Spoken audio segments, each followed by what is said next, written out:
What has been your biggest, I have to get out of here life moment?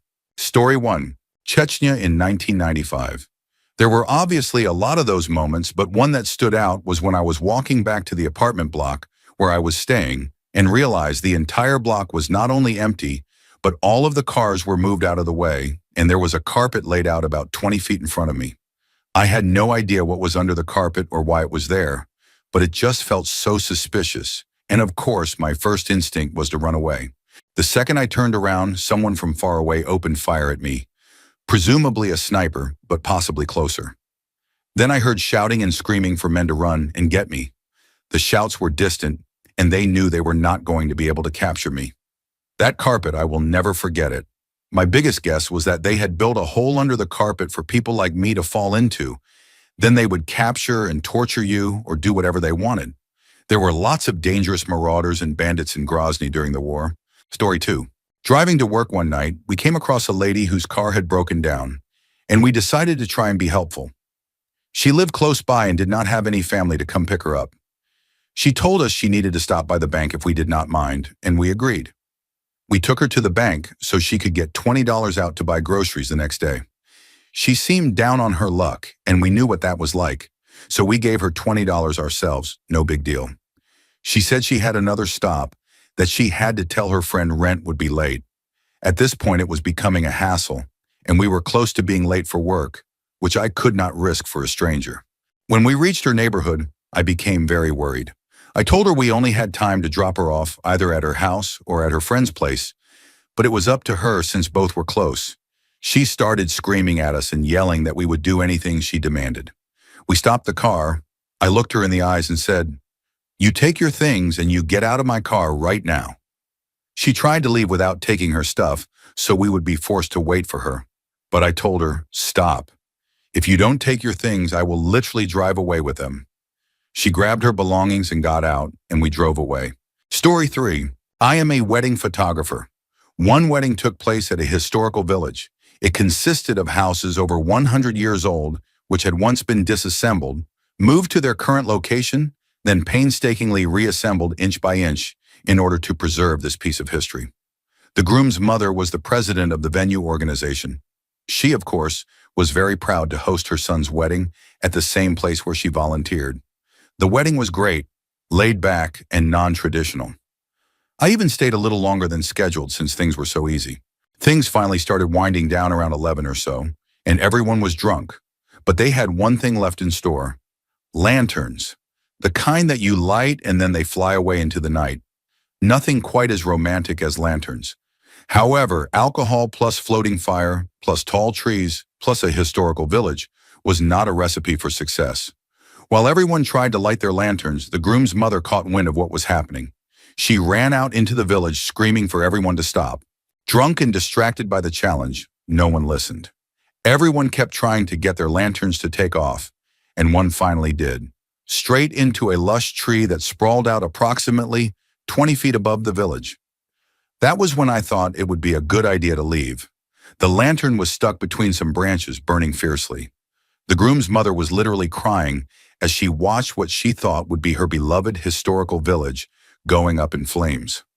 As I walked out, I saw the lantern narrowly drift through an opening in the branches and fly off into the distance. Story 4. I was visiting my girlfriend who lived in another country. We had been dating for a few months after I met her on vacation there. Things were rocky in the long-distance relationship, and I was really unsure about it since she was showing signs of being unstable. But she promised that if I visited her, she would show me how much our relationship worked and how good we were together. From the moment I arrived on a Friday evening, she was angry for no clear reason. She kept talking about not having showered because she did not want to please me or something. I genuinely just wanted to spend time with her and see if there was real love there, but that was just the start. On Saturday, we had a good time in the morning, but that quickly changed.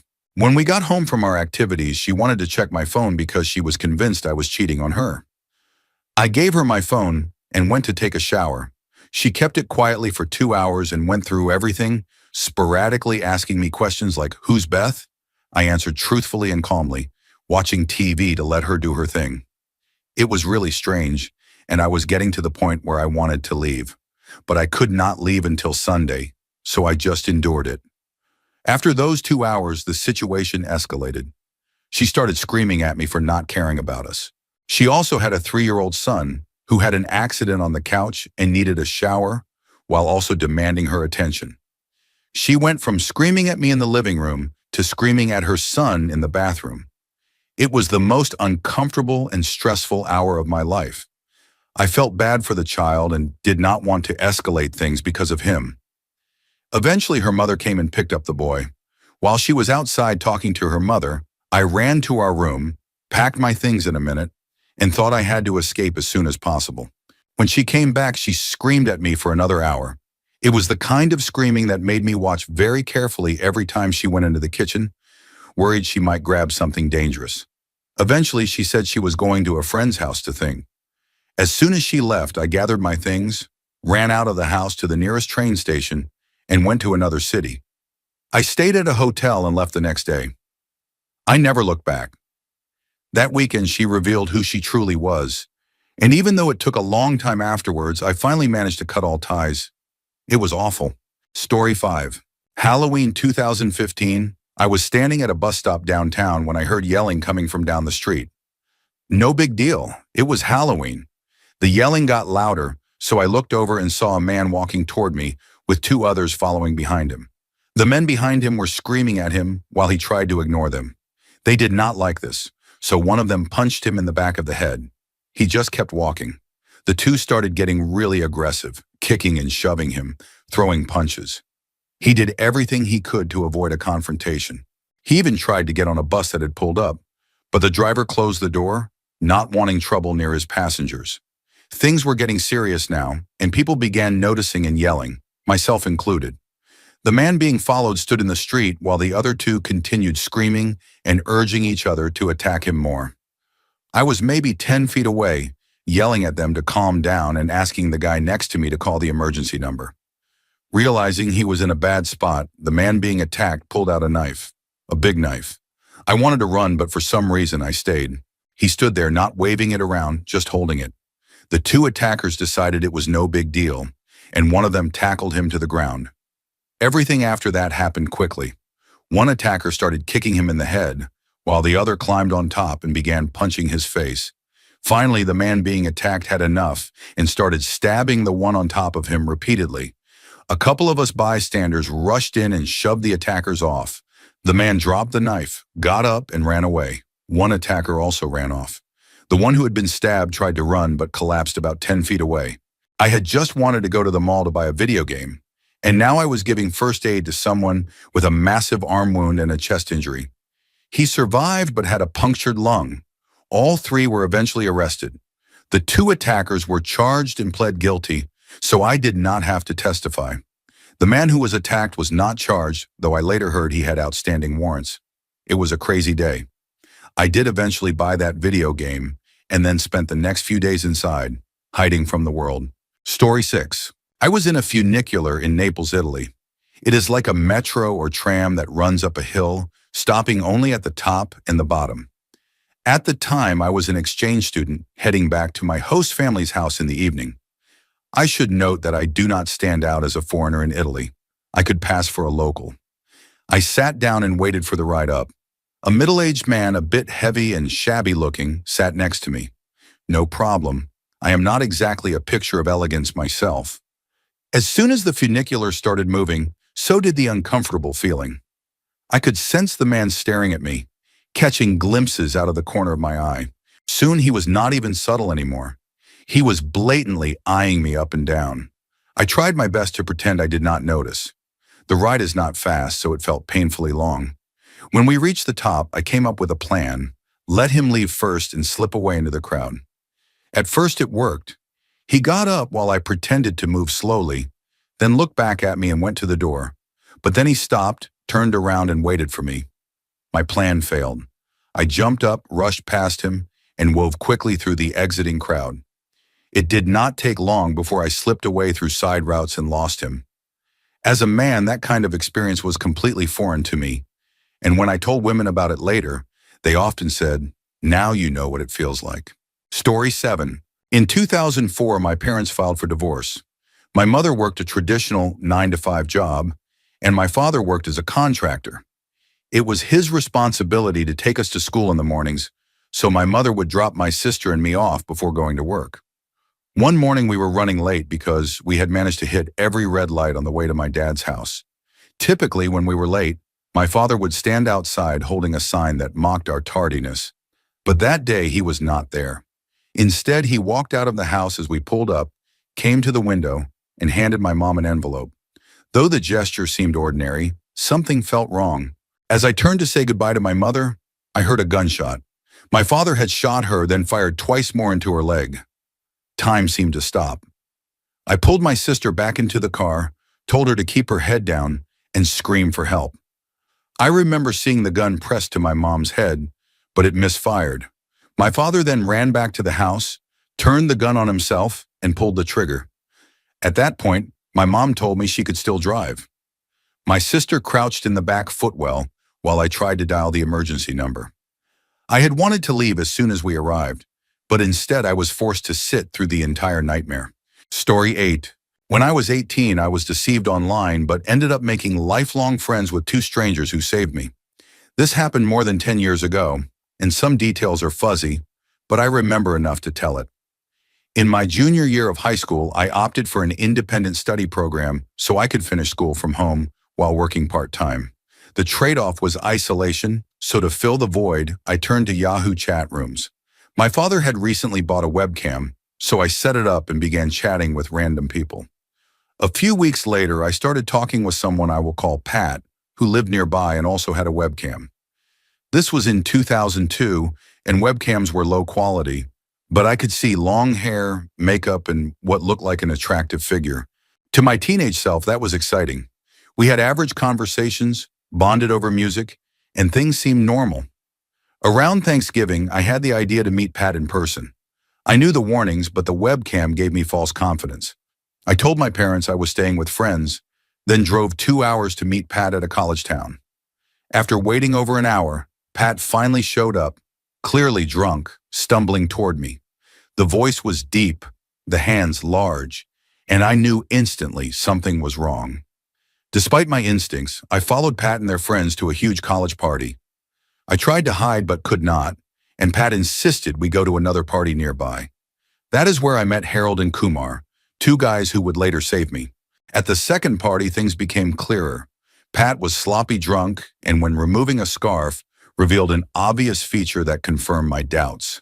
I panicked quietly. Harold noticed too, and after going to the bathroom, he came back and whispered urgently, "We need to get out of here." The three of us left immediately. Outside, one of Pat's friends screamed at us as we ran, but we did not look back. Harold and Kumar joked later that they had saved me that night, and honestly they had. Kumar even let me crash at his place and invited me to another party the next day where we hung out with real friends. We still talk to this day, bound by that bizarre but unforgettable night.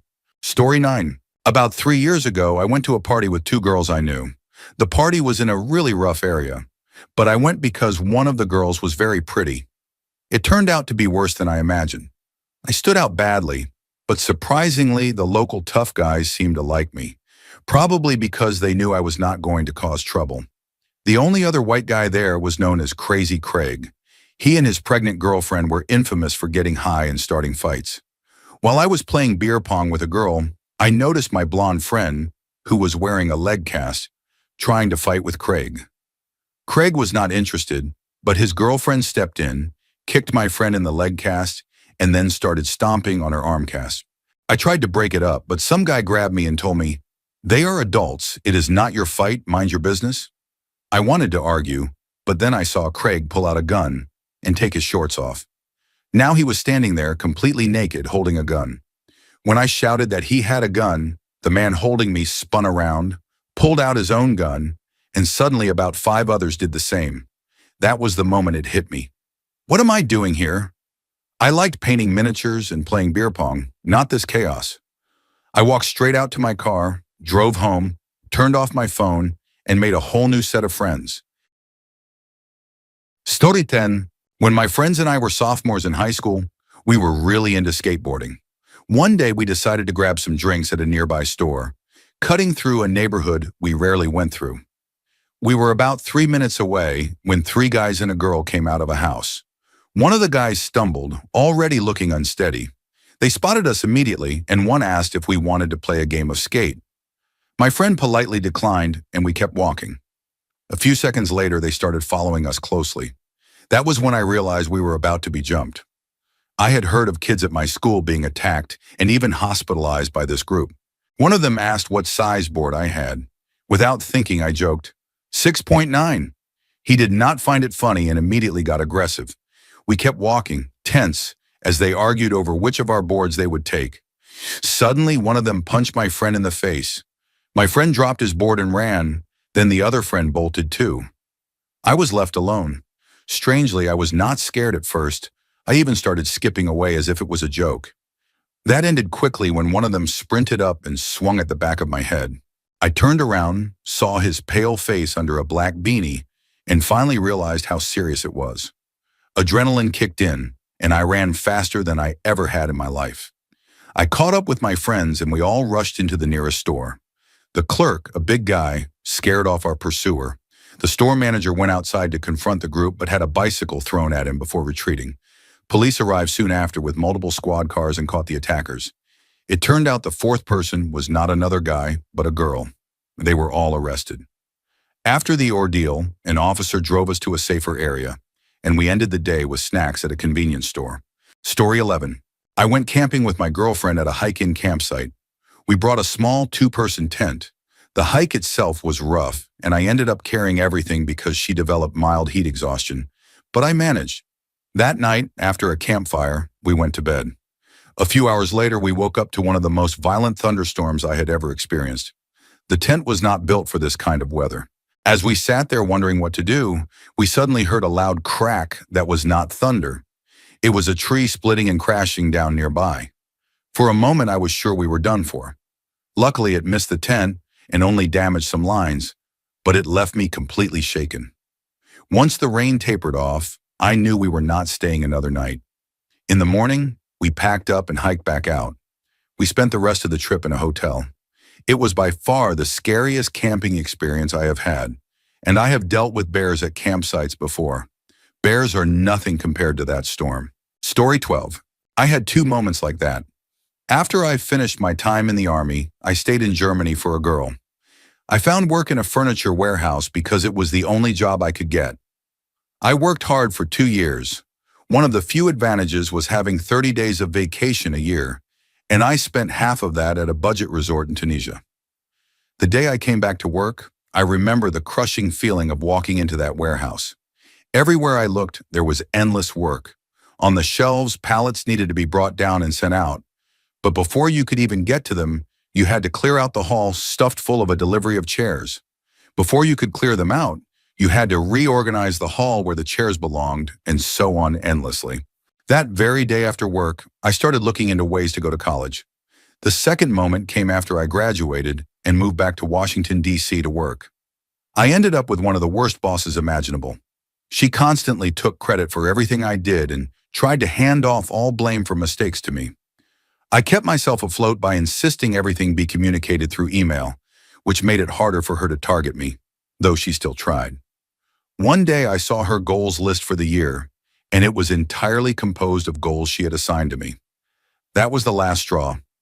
I applied for and got a transfer back to Germany with the company. 6 months later, the entire North American department was outsourced.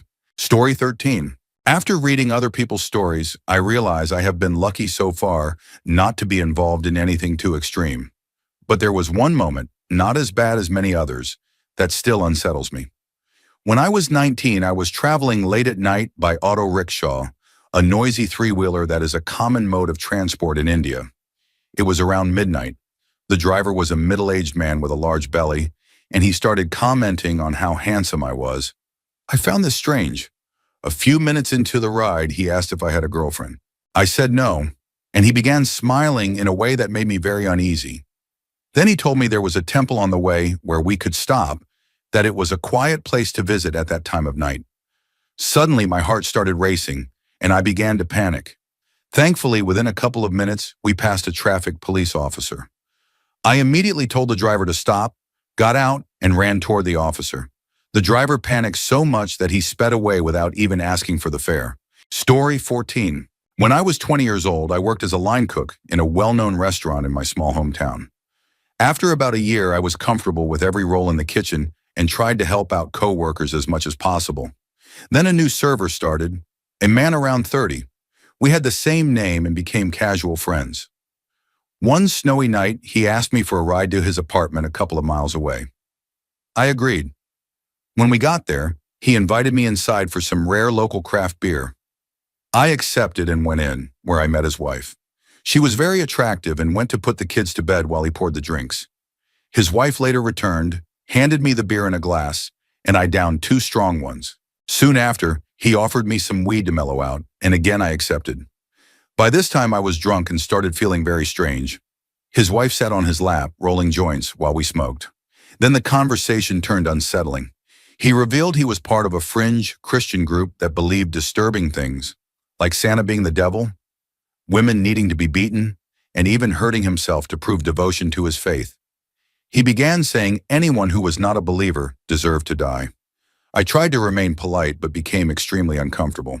When I stood up to leave, he put his arm around me tightly and started talking about divorce and personal struggles. He was a very large man, and I am thin, so it felt threatening. At that point, I realized something was wrong with the drinks or weed because I felt disoriented and paranoid. His wife had poured my beers in the kitchen out of sight, and I became convinced something had been slipped into them. I pushed him off and tried to head for the door, but he stood in front of it, gripping my arm. My thoughts spiraled into paranoia. I shoved him to the ground, ran out, and left my Jeep in the parking lot because I knew I was too impaired to drive. I kept running until I ended up at a golf course. Somehow, I managed to text a friend incoherently for help. I sat shivering in the snow under some trees until he found me and brought me home.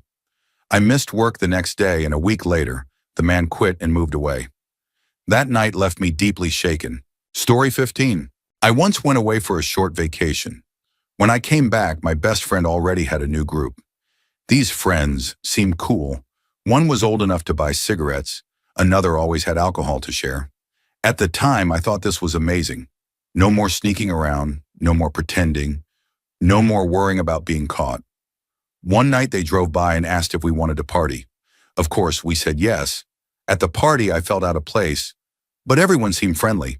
A couple of hours later, I was feeling good and had someone sitting on my lap talking to me and getting close. Then came the moment when we had to make a run for more drinks, and guess who was asked to drive? Alarms went off in my head because I was messed up, and that was the last thing I needed to do.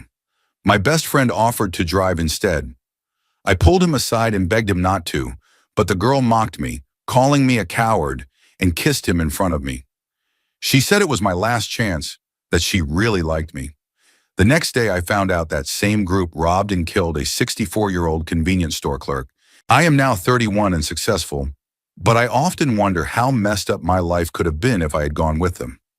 My best friend, who I saw as a brother, went to jail until he was 18 and was in and out of the system afterwards.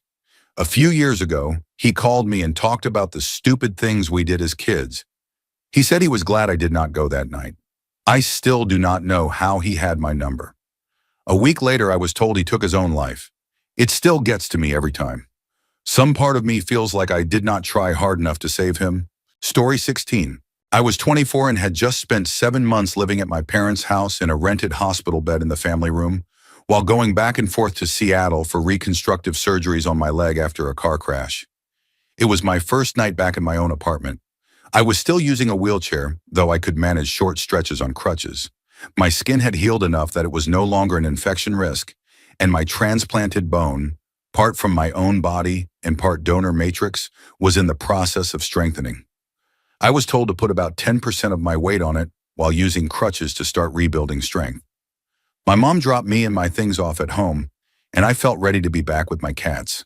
The first thing I did was wheel myself to the public transit hub half a mile away, ride the train to the stop near my favorite grocery store, restock basic supplies, then treat myself to a nice dinner on a patio with a book. For the first time in months, I felt like a real person again. On my way back home, in the dim evening light, I saw 3 men loitering at a corner. I felt a shiver, the kind of full-body chill that signals danger. Their body language was wrong, and it was a strange place to hang out. I thought about turning back, but the sidewalk was too narrow, and with my leg elevated and bags hanging off the wheelchair, turning around would have been obvious and difficult. I decided my best chance was to pass quietly and hope I was overreacting.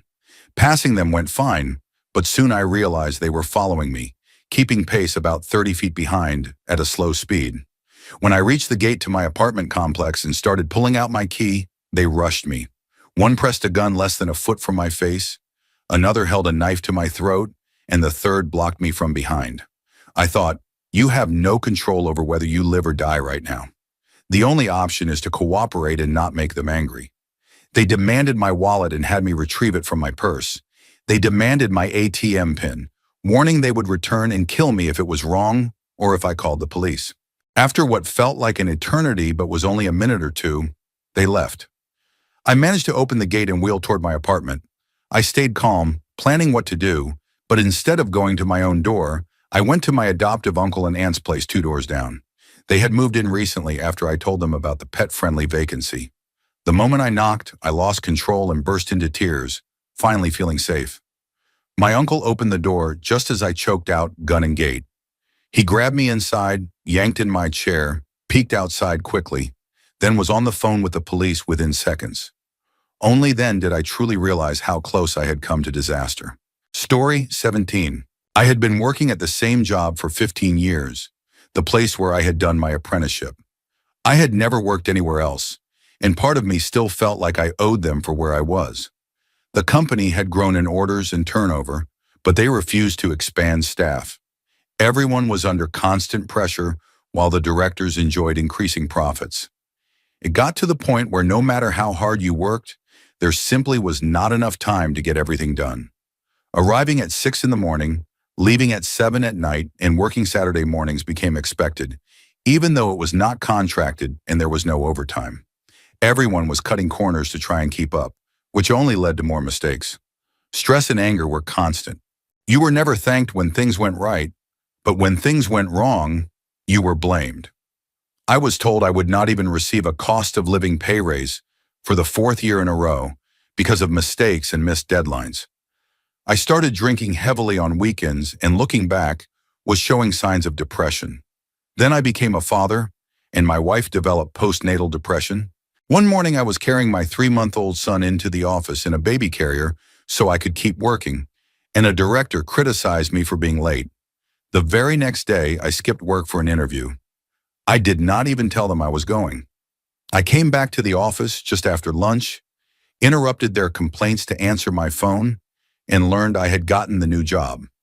I printed and signed my notice within 5 minutes. For the next 2 weeks, they threw money and titles at me, desperate to keep me, but I was already gone. Story 18. I was in a terrible argument with my girlfriend at the time, with whom I was sort of living. We got home, but she would not let it go. I lay down in bed trying to block her out with a pillow over my head. She crawled on top of me, still yelling. Frustrated, I put my hands on her shoulders and shook her lightly, begging her to stop. She smacked me hard across the face. I was stunned. Being in a violent relationship was something I could not tolerate. At that moment, I knew I needed to leave. Without saying a word, I bolted for the door. She did everything she could to stop me, blocking my way, grabbing me. I managed to get out barefoot and ran for my car. She jumped into the passenger seat before I could stop her. I ended up sprinting barefoot down the road toward my mother's house, 3 miles away with her chasing me.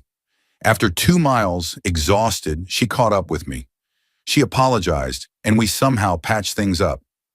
We dated for another year, and while things never got that bad again, I never forgot that moment. Story 19. In August 2016, my city was hosting the state fair. I woke up craving deep-fried cheese curds, so I decided to walk to the fair, buy some, and head home. Nothing else about the fair interested me. What I had forgotten was that a Black Lives Matter protest was planned for that same day. As soon as I stepped out of my apartment, there they were.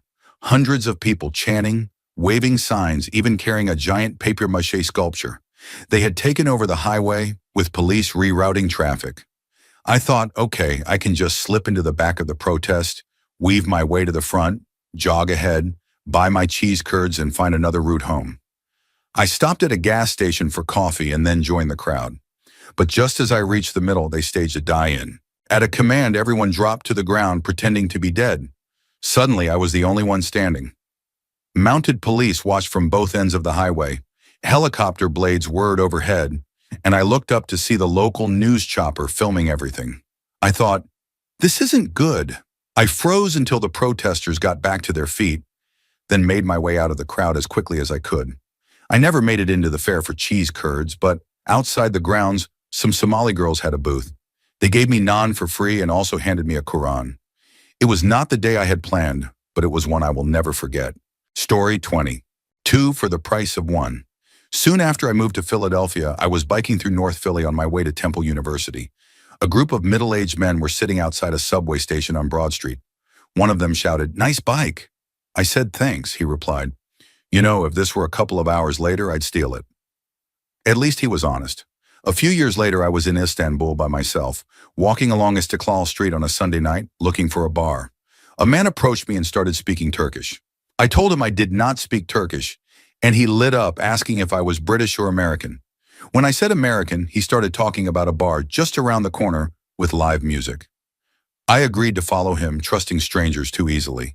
He led me to what seemed like a normal bar, but then took me upstairs through a giant metal door. Behind it were dozens of women in lingerie. I had heard of this scam before. Drinks charged at outrageous prices, covering a front for prostitution. The manager greeted us warmly and seated women on either side of me. The woman next to me was from Moscow, very attractive. I bought her a drink, planning to leave afterward. The man insisted on getting her a second. During that drink, she misunderstood something I said as asking if her father was in the Russian mafia. She said yes, and then burst into tears. I bought her another drink to calm her down. Then another. After the fourth, I asked for the check. The waiter and the man had a fake exchange in Turkish. The man leaned over and said, "I don't know why the bill is so high. Can you pay your half?" My half was 1,080 lira, about $540 at the time. I handed them my credit card thinking I would cancel it later, but they claimed they did not take cards. Instead, Ahmet would walk me to the ATM. He led me in circles through alleys for 10 minutes before showing me the machine. As I walked past him, I suddenly sprinted away, weaving through crowds for 10 minutes straight. I never went back to Istiklal Street. Story 21. When I was around 10 years old, I was hanging out with a friend just down the street from our apartment building. An older teenager came up and started talking to us. He seemed friendly, but something about him felt wrong. After a few minutes, he said he had something cool in his car he wanted to show us and turned to lead the way. The moment he turned his back, my friend and I looked at each other, silently agreed, and bolted. We ran to my apartment and told my mom, who immediately called the police. An hour later, they caught him. In his car, they found a gun and a couple of knives. He later admitted he had planned to abduct us. Another time, and when I was 12, I was swimming at the lake during summer break. I decided to swim past the beach to explore, since thick brush made it impossible to walk that way. While swimming, 2 older girls approached me and struck up a conversation. They asked my age, and when I answered, they smiled in a way I didn't really understand. When I asked what they meant, they just giggled. I asked their ages, and they told me they were much older than me. Then they invited me back to their campsite. I declined, explaining I was there with my family. But they persisted, insisting it would not take long. Just as I was about to swim away, my uncle called me back to our campsite. The girls let me go. When my uncle asked who they were, I explained, and he told me that their intentions weren't as harmless as I had thought. That was the day I realized not everyone means what they say, and it changed the way I looked at people forever. Story 22. I grew up Mormon, and if you know anything about that faith, you know that when members turn 18, they are expected to leave home for 2 years as missionaries, spending about 15 hours a day knocking on doors to spread their religion. It is presented as a glorious mission for God. With that in mind, I worked jobs throughout high school to save $6,000 to cover the cost of being a missionary. All missionaries begin at the Missionary Training Center in Provo, Utah. My family came with me, and after a brief inspirational message, I was separated from them, not to see or speak with them for the next 2 years. What followed was the most traumatic experience of my life. What was advertised as a joyful spiritual campaign turned out to be a harsh and controlling environment. The missionary training center functioned like a prison, strictly regimented, with every detail of life controlled. Days ran from 5 in the morning until 11 at night, with only 1 day off per week, which was spent cleaning bathrooms and attending the temple. Sleep deprivation, endless work, and constant indoctrination pushed us into a kind of spiritual delirium where we were vulnerable to any idea. By the second day, I knew I wanted out, but leaving was forbidden. Anyone who left was shamed, shunned, and ostracized by their entire community. I spent 2 weeks devising a plan to escape. Story 23. I was at a birthday party for my friend's crush. There mainly to support him, but also to meet her boyfriend, who had a reputation for being unstable. At the party, I ran into someone I had met a few times before, a girl I will call Amber. Amber was a difficult person to be around, loud, attention-seeking, and often crying for sympathy. During the party, she cried over her ex-boyfriend ignoring her, delaying everyone's plans to leave. Eventually, we ended up at another club, and somehow I found myself separated from my friend and stuck with Amber and 2 others. After some small talk, Amber asked if I was single. I explained that I was on and off with another girl, which was true, though we had been apart for about a month. 20 minutes and a few drinks later, she asked the same question again. This time, without thinking, I said yes. I immediately regretted it. She asked if she could kiss me, and I just froze, staring blankly and trying to decide if I could go through with it. After about 10 seconds, I told her no. She looked crushed, but I actually respected how bold she had been. I said I needed to leave, and she walked me over to find the birthday girl so I could say goodbye before heading out. Story 24. When I was about 18 or 19, my friends and I often hung out in the parking lot of a disc golf course in public park near our homes.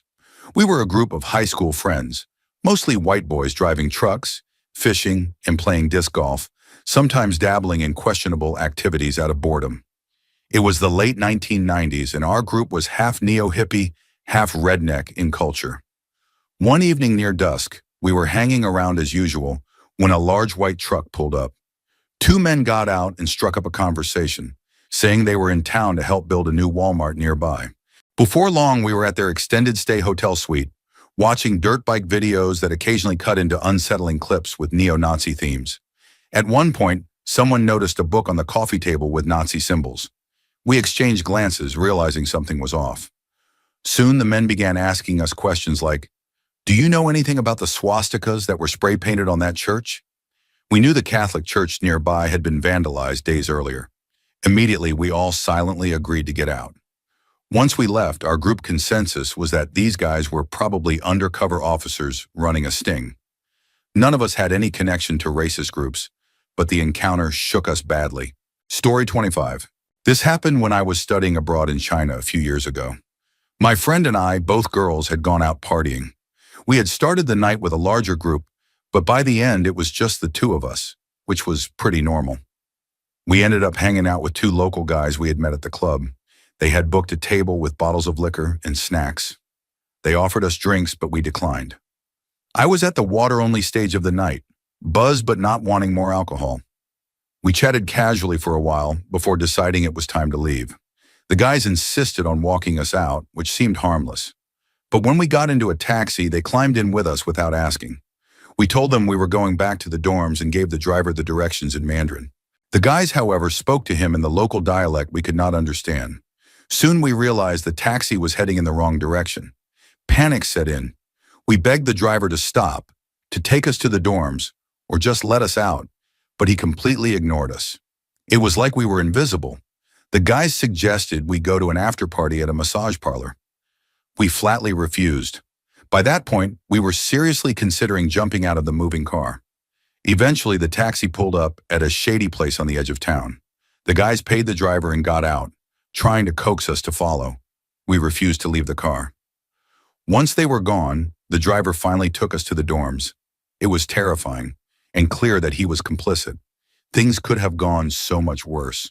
Story 26. At my old job selling furniture, I sometimes made house calls for design services or to show items to customers too elderly or sick to travel.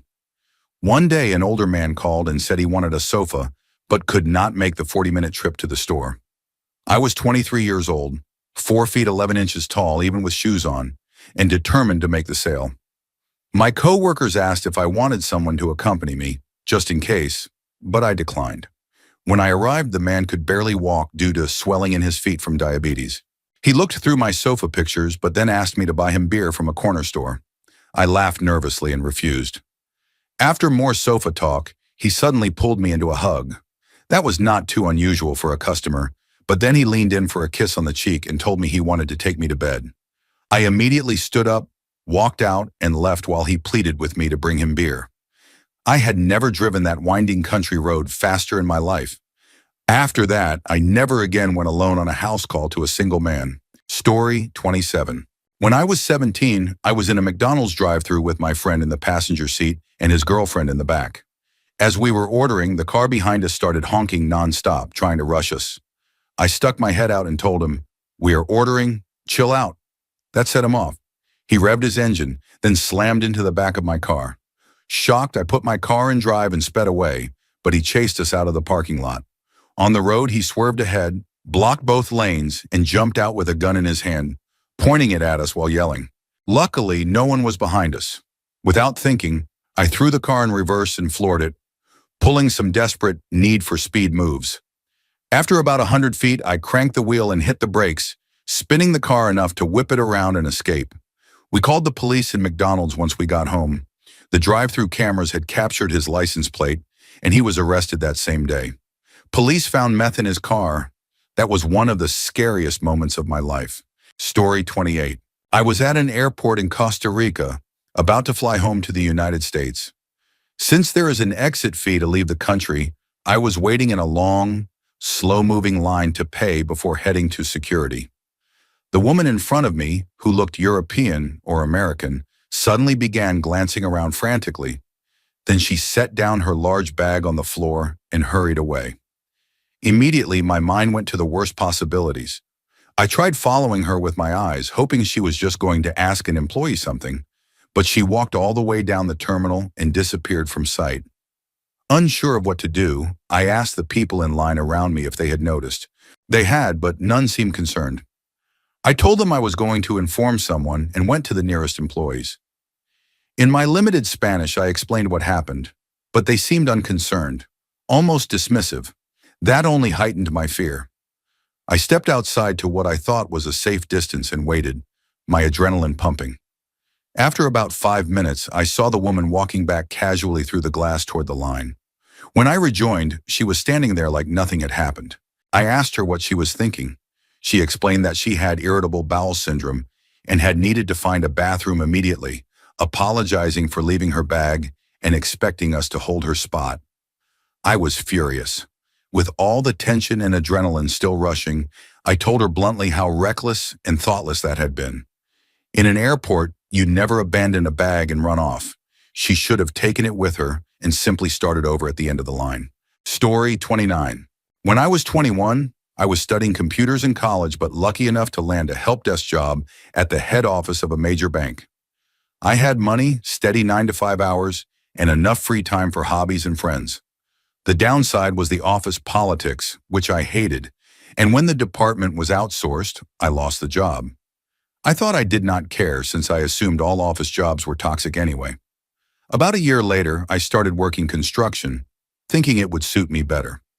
At first, it was fun not having to care about appearances or formalities, but after 3 years, reality hit hard. I was working 6 to 7 days a week, 13 to 16 hours a day, sometimes not being paid for weeks by my shady boss, often being paid under the table, and living in a cramped basement apartment with mice. My body was sore, my health was poor, and I had lost friends because I was always working. It all hit me on Christmas Eve. I was installing flooring tiles in a new hotel with only my boss there. He was supposed to drop me off after so I could catch a bus to visit my family, but instead he tossed $15 at me and said, "Take a cab, I'm late for a party." He also told me to clean up glue spilled on the 5th floor before I left. Exhausted and alone, I got on my knees to scrub the stain, but the lights went out because the site's generators were on a timer. The only light was from the emergency exit sign and a street lamp outside. That was the moment it sank in. How far I had fallen from wearing pressed khakis and eating steak once a week to being broke, overworked, and missing holidays with my family. I nearly cried. I called a cab and told the driver my story, admitting I only had $15. He gave me the ride for free, as long as I promised not to give up on pulling myself out of that life. I found an overnight job that paid very little, but I also re-enrolled in school using borrowed money. It was exhausting, but I felt better knowing I was moving forward. Before I even graduated, I landed another office job. This time I decided to give the corporate world another chance. 4 years later, I am still there, in a supportive environment, making more than I ever did at the bank. It was a brutal journey, but one I am grateful I did not give up on. Story 30. When I was about 10 years old, I lived near a private lake in southern Texas. One summer afternoon, my friend and I decided to walk barefoot to the lake, about 4 blocks from my house. My street had only one other house besides mine, so it was pretty isolated. As we walked along the ditch, a beat-up SUV drove past us at the intersection. Then it came by again, this time very slowly. A third time I saw it make a sharp U-turn through the trees, heading straight back toward our street. That was when I yelled to my friend to run. We heard the tires screeching as it turned onto the street. Running in the muddy ditch was impossible with all the rocks and sticks, so I grabbed her hand, pulled her onto the asphalt, and we sprinted as fast as we could, yelling at each other to keep going. We had a shortcut through the woods near my house, and she shouted, "Shortcut!" We veered off, crashing through the trees. I heard car doors slam and men shouting behind us. My friend was ahead of me yelling, "Are you coming?" I kept running, terrified. As we reached my house, I could hear the men in the woods yelling things like, "Where'd you go, girls? Let us help you." We bolted inside, slammed the garage door shut, locked the gate, and grabbed the cordless phone. Too scared to call the police, we hid by the window for 2 hours, watching 4 men wander around the woods searching for us. Both of us were cut up badly from the run. She had a gash on her stomach, and I still have a scar on my foot. Our feet were torn up for a week. Even now, thinking about it makes me feel sick to my stomach. It was one of the most terrifying moments of my life. Story 31. When I lived in Atlanta in my late teens and early 20s, I was deep into drugs. Weed, coca, ecstasy, and I drank heavily. I was also mixed up with dangerous people. My friends and I would go out targeting undocumented immigrants at bars, luring them outside with the promise of selling them drugs and then robbing them. We started dealing ourselves and soon clashed with another dealer who had sold us bad coca. It escalated into armed confrontations. Guns drawn, shots fired both ways. Somehow, no one was killed, but my life was spiraling into chaos. You would think that would have been enough to make me change, but when you are in that world, it feels like there is no other way to live. What finally broke me was a week-long binge. I loaded up on coca and ecstasy and went without sleep for 7 days. The hallucinations started, first voices calling my name, phantom gunshots, thunder, then visual distortions, flashing lights, moving shadows, walls bending.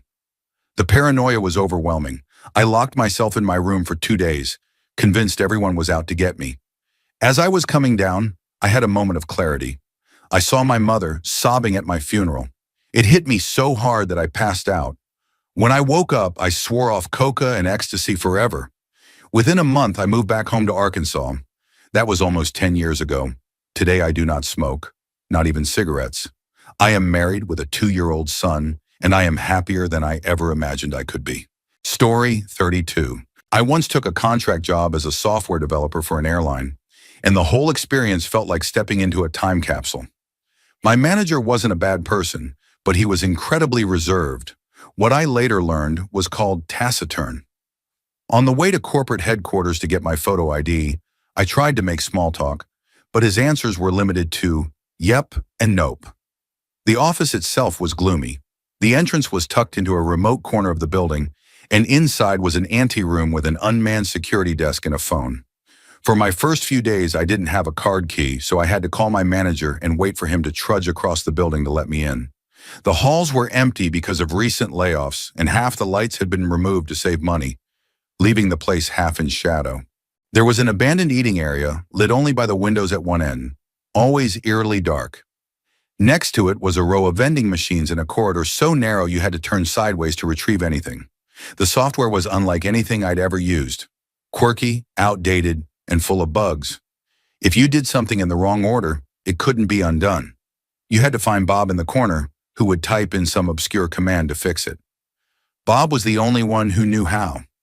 The email client looked like a high school Visual Basic project from the 90s, complete with giant green check marks and red X's. You couldn't even delete mail, just move it to a trash folder where it stayed forever. If I asked why things were that way, the only explanation I got was security, usually followed by a shrug and a half smile. Dress code was business casual, with Hawaiian shirt Fridays. Since I already owned a ton of Aloha shirts, I figured it would be a fun way to connect with coworkers. But only one other person wore one. He turned out to be a bass player who spent every summer touring Europe with a German death metal band, which at least gave me one interesting colleague. After 3 weeks of enduring the gloom, the silence, and the bizarre tools, I told my manager I wasn't happy and wouldn't accept a full-time position even if they offered. He just nodded, said I had finished my latest project, and suggested we call it a day. I handed over my card key, walked out, and as I drove away, it felt like I had crawled out from under a massive boulder. Story 33. One time I was tripping on mushrooms at the beach while my friends were higher up on a cliff. I decided to take a trail down onto the sand and swim out to a big rock in the water. I climbed onto it, stretched out in the sun, and admired the barnacles and moss. Then I saw a girl waving at me from shore. I waved back, and she swam out. She told me she was on acid and thought I looked like a mermaid. Excited, I told her I was tripping too, and we could both be mermaids together. We hung out on the rock laughing until her 2 guy friends, also on acid, swam out to join us. They were awkward, invasive, and the conversation quickly turned uncomfortable.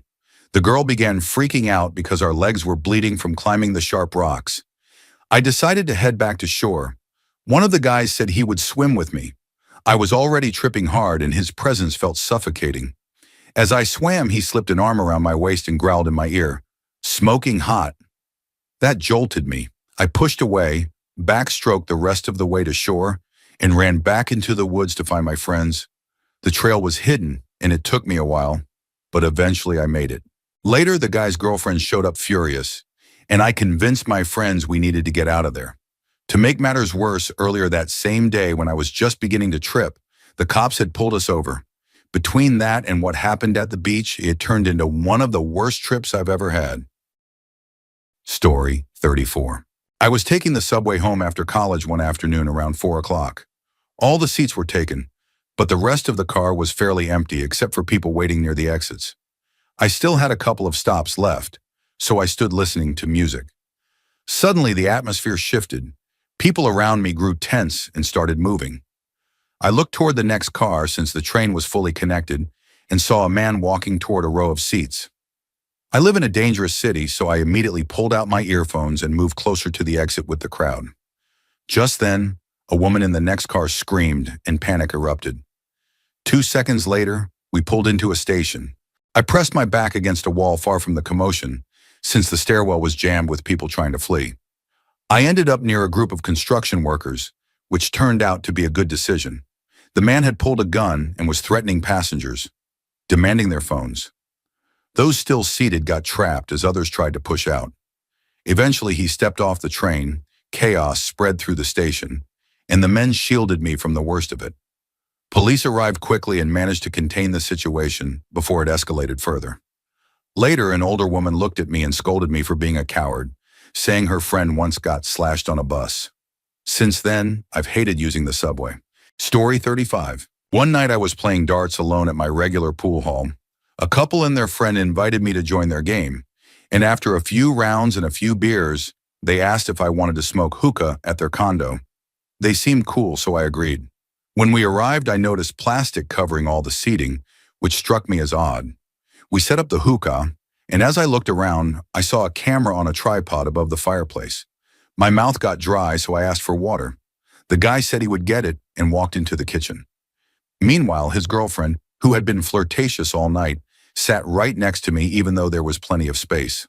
She pressed her leg against mine, her hand inching closer, while her boyfriend stood in the kitchen, watching us with a strange grin. When he noticed me looking, he turned away, but I also noticed he was stirring my drink with a spoon. I pretended not to see. He returned, set the glass down, and seemed to watch me, waiting for me to take a sip. I faked it, lifting the glass as if drinking, but not actually doing so, then said I needed to grab my cigarettes. Immediately, the atmosphere shifted. He fumbled around for smokes, then blocked the door, telling his girlfriend, "Go get your cigs from the room," in a tone that set me on edge. At that moment, their friend opened the door to come back in, and I bolted, slipping out before anyone could stop me. I didn't care what they thought, I just knew I had to get out. Story 36. Back in college, I went out to a bar with coworkers. We were all resident assistants, celebrating the end of training before the semester started. I only had 2 beers when I suddenly felt extremely drunk, far beyond what made sense. I had been drinking heavily that summer with my other job and knew my limits. Something felt off. I told everyone I needed to go home. The designated driver had stepped out but promised to come back for me. As soon as they left, panic surged. I stood up and said I needed to leave now. My coworkers tried to calm me, urging me to wait. Instead, I yelled at one of them, demanding a ride or I would walk. I could barely stand, but instinct told me I had to get out. That coworker drove me home, with a quick stop at his brother's apartment nearby. By then, I was drifting in and out of consciousness, vomiting and weak. They wanted me to stay at the brother's place, but I insisted on going home. He helped me into my dorm, and I forced myself to vomit more, drink water, and eventually passed out in the shower. Hours later, the original designated driver showed up, keyed into my room, got me out of the shower, and put me in bed. That's when I realized he had stripped down and climbed in with me. I was barely conscious, but I fought him off just enough that he backed down once he realized I wasn't going to pass out completely. Later, I learned he had intercepted mutual friends who had planned to check on me, giving them an excuse to stay away. When I told my friends I was pressing charges, they went pale and admitted his behavior had unsettled them too. The college did nothing. He went on to become a police officer. To this day, I still shake when I remember it. It could have ended so much worse. Story 37. For context, I often found rooms on Craigslist because it was cheaper, and at the time I was living in a townhouse with a few roommates. The place had its issues, but the strangest part was the landlord's obsession with her parrots. They stayed in a cage downstairs and drove everyone crazy, but she adored them. One morning after finals were over, I was finally catching up on sleep while everyone else was at work. Out of nowhere, I heard loud pounding on my door and a man's voice yelling, "Open your door right now!" I didn't recognize the voice, and for a split second I wondered if it was the police, but if it had been, they would have identified themselves. Instead, the shouting grew more aggressive. "Open your door or I'll kick it down!" Panic set in. My mind raced through the possibilities. Was this someone trying to rob me, beat me up, or worse? I shouted back, asking who he was and what he wanted, but he just kept repeating the same threat. I tried calling my landlord and my roommates, but no one answered. My body went into fight or flight mode. I had a handgun in a safe, legal with my concealed carry permit, though I never used it unless there was an emergency. I debated pulling the trigger if he came through the door, but I also feared the consequences. Even if it was self-defense, a death could destroy my future. The man then yelled, "You have 10 seconds to open the door, or I'll break it and you'll pay for it." That was the breaking point. I decided my best option was escape. My room was on the 2nd floor, but the drop wasn't too far. I grabbed my wallet, phone and keys, climbed out the window, and lowered myself down carefully before bolting for my car, which luckily wasn't parked right in front of the house. I drove off, shaken. Hours later, my landlord finally returned my call, furious. She explained that she had asked me to watch her parrots while she was out of town. Apparently, their cage had been found open that morning. They hadn't escaped, but she panicked and sent a friend to check on them. That was the man who had pounded on my door. To make matters worse, one of my roommates had told her I was the one who left the cage open, even though I hadn't touched it. She didn't believe me and was more worried about her birds than the fact she had terrified me by sending a stranger who threatened to break into my room. That was the last straw. I immediately found a new room on Craigslist with a proper lock and moved out. It remains one of the scariest situations I've ever been in, and I still believe leaving through the window was the only safe choice.